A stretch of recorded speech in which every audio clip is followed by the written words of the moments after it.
Hello, ladies and gentlemen. Welcome back to day 3 of chapter 4. We're still in 4.1. We're looking at other random sampling methods. And by the end of this video, you will be able to describe how to select a sample using stratified random sampling, cluster sampling, and systemic random sampling, and explain whether a particular sampling method is appropriate in a given situation. Now remember, the previous video we went over the stratified random sampling, so now we're focusing on cluster sampling and systemic random sampling. And your assignment for after this video is right here on the right. All right, let's go ahead and dive in. All right, so we are 4.1, day 3, other sampling methods. You can read most of this information on pages 258 to 260. And what I want you to consider is that although a stratified random sample can sometimes give more precise information, now remember, precise means less variable information about a population than a simple random sample. Both sampling methods are hard to use when populations are large and spread over a wide area.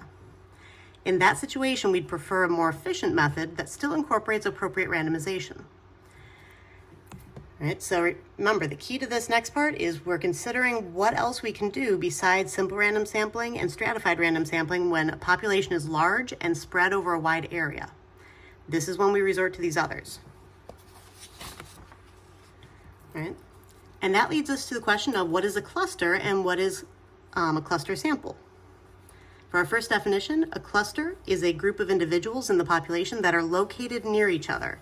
Notice there's no common variable, there's nothing that we have to consider about them aside from just somewhat of convenience, so they just need to be located near each other. And for our definition for cluster sample, cluster sampling selects a sample by randomly choosing clusters, so these groups that are located near each other, and including each member of the selected clusters in the sample. So you randomly select the clusters themselves instead of the individuals, and you use everyone in the group that you selected. All right, an example of this, we could randomly select a certain number of classes as our clusters and survey everyone in the chosen classes for our cluster sampling. Now, at East Aurora High School, I want you to consider what class, like what subject or what class period would be ideal for using cluster sampling. I'm going to give you a minute to consider that.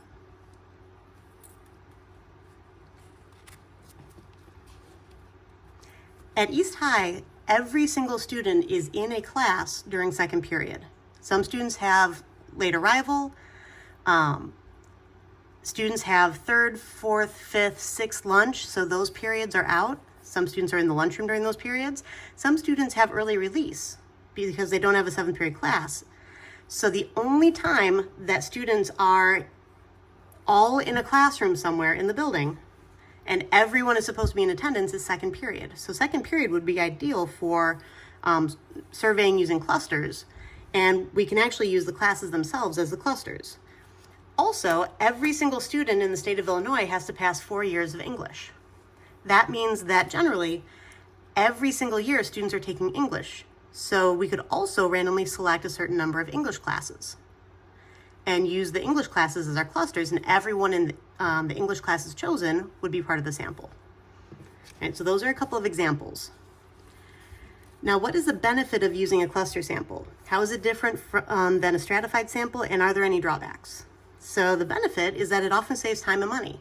Because we're using individuals who are located near each other, the logistics are much easier. Now, the stratified versus cluster sample, how are they different? With stratified, you divide into groups that will respond similarly based on a common variable, and then you select a sample from each. In cluster sampling, you divide into groups that are close by and then select a few whole groups. It's the whole groups thing that makes the cluster samples different. Now, the drawback is that estimates won't be nearly as precise as with our other methods, but they'll still be randomized, which means it's still random sampling and it's still an unbiased method.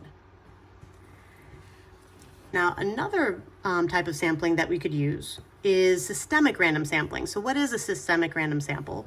What is the benefit of using a systemic random sample, and are there any drawbacks? So our definition. Systemic random sampling selects a sample from an ordered arrangement of the population by randomly selecting one of the first k individuals and choosing every kth individual thereafter. So if you choose the first, the 10th individual out of 25, and then you choose the 10th individual out of every 25 after, right? That's systemic random sampling. Now, a benefit is that it's easy to implement if the population can be arranged in order. It can also be very problematic if patterns in the data match patterns in the sampling. So if there's always a glitch halfway through a production line, if you're always sampling at the beginning of the production line as opposed to towards the end where the problem might be occurring, you'll never catch it. All right. Now, an example of systemic random sampling is exit polling. Because an unknown number of voters will come to a polling place that day, it isn't practical to select a simple random sample, right? Now, it would be easy to generate a random number from 1 to 20 and survey the chosen voter and every 20th voter thereafter. All right, so it's still randomized, but there is a system to it. Now, this example I'm leaving for during class, so I will see you in class. I want you guys to read through this, try this on your own. I'm going to give you 5 minutes at the start of class to be able to discuss your answers with each other in your groups, and then we'll spend about 5 minutes going over the responses to these problems. All right, I'll see you in class.